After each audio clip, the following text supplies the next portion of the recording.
Magandang hapon po sa inyong lahat mga kaibigan ko dyan, Luzon, Visayas, in Mindanao.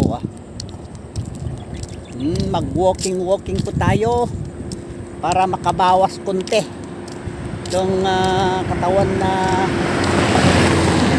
medyo dumaktak kailan tibuksit no kasi dyan awan matrabaho. So ibirok-biro kan tayo iti trabaho. When walking tap na mastagat makabawas tayo iti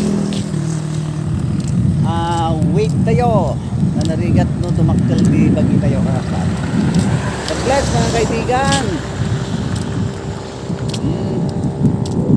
Nagpintas ito Ilocos kakamsato. Tingnan ninyo, grabe.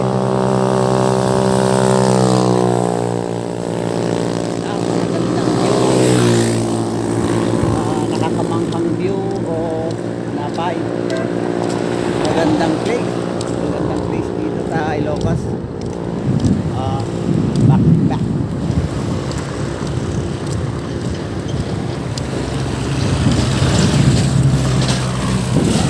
dami kong kilala dito mga kaibigan, lahat ng mga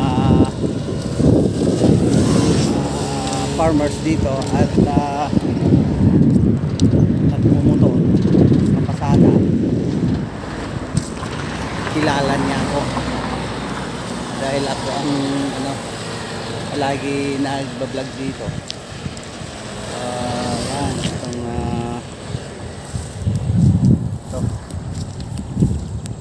pastor